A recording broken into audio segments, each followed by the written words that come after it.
નમસ્કાર દર્શક મિત્રો, ફોકલ પોઈન્ટ બાય અજય ઉમટમાં એક બહુ જ મોટા બ્રેકિંગ ન્યૂઝ તમને આપવા જઈ રહ્યો છું. મંગળવારે મોડી રાત્રે લગભગ 1 થી સવારના સુમારે ભારતીય લશ્કરે પાકિસ્તાનમાં 9 જગ્યાએ સર્જિકલ સ્ટ્રાઇક કરી છે અને ત્રાસવાદીઓના અડ્ડાઓનો ખાત્મો બોલાવી દીધો છે.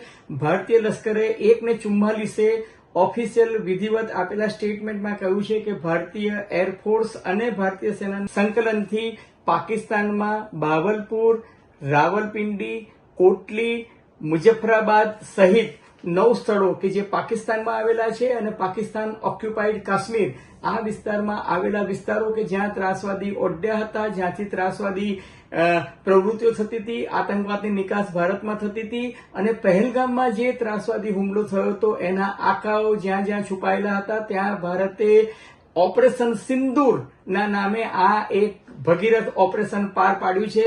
પાકિસ્તાન આ ઘટનાક્રમથી ડઘાઈ ગયું છે. પાકિસ્તાને મોડી રાત્રે સ્વીકાર કર્યો છે અને પાકિસ્તાન પેલું પડ્યા તો પણ તંગડી ઊંચી રાખતા હોય ને તેમ પાકિસ્તાને દાવો કર્યો છે કે 9 સ્થળે નહીં પરંતુ 4 સ્થળે હુમલો થયો છે અને ભારત ભલે ખુશીમાં રાચતું હોય પરંતુ આ હુમલો જે છે ભારતે પોતાની હદમાંથી કર્યો છે અને અમે એનો જવાબ આપીશું. પાકિસ્તાનના તમામ પ્લેન અત્યારે એરબોર્ન છે અને પાકિસ્તાન એનો જવાબ આપશે એવી એમને સ્વીકાર કર્યો છે, પરંતુ પાકિસ્તાન આખું હચમચી ગયું છે, પાકિસ્તાન ડઘાઈ ગયું છે કારણ કે ભારતે એટલું બધું આશ્ચર્યજનક રીતે આ ઓપરેશન કર્યું હતું. કારણ કે બુધવારે સાંજે એટલે કે 7મી મેના રોજ 4:30 વાગ્યાથી ભારતમાં મોકડ્રીલ શરૂ થવાની હતી. સાંજે 7 થી 7:30 અંધારપટ થવાનો હતો. એટલે પાકિસ્તાનના આકાઓ અને બધા એમ માનતા હતા કે ભારત અત્યારે લશ્કરી તૈયારીના પહેલા કદમમાં કરી રહ્યું છે અને ભારતે જોરદાર સરપ્રાઇઝ આપી અને વિધિવત રીતે કહ્યું છે કે આ અમારું જે ઓપરેશન હતું એ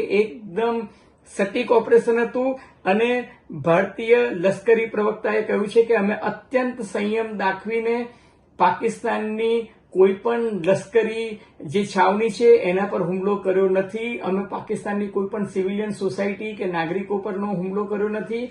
આ બહુ ચોકસાઈપૂર્વકનું અમારું આ એક પ્રકારની સર્જિકલ સ્ટ્રાઇક હતી કે જ્યાં ત્રાસવાદી અડ્ડાઓ પર જ અમે હુમલો કર્યો છે અને આ ઓપરેશનનું નામ ઓપરેશન સિંદૂર આપવામાં આવ્યું છે અને ભારતીય જે વિમાનો જે છે આ ઓપરેશન સફળતાપૂર્વક પાર પાડી અને ફરી પાછા ભારતીય હદમાં આવી ગયા હોવાનું કહેવાય છે. આ મોડી રાત્રે મળતી જે વાત છે એ નવ ગુજરાત સમય અને અમદાવાદ મિરરના સથવારે અમારા શ્રોતાઓને આપવાની અમારી કોશિશ છે. મિત્રો, તમને આ બ્રેકિંગ ન્યૂઝ ગમ્યા હોય તો મહેરબાની કરીને ફોકલ પોઈન્ટ બાય અજય ઉમટના આ વિડીયોને લાઇક કરજો, શેર કરજો, સબસ્ક્રાઇબ કરજો અને હા, પેલું બેલ આઇકોનનું બટન દબાવવાનું ભૂલતા નહીં જેથી અમને આપને અમારા નવા વિડીયોઝના નોટિફિકેશન મળતા રહે. ધન્યવાદ, ખૂબ ખૂબ આભાર.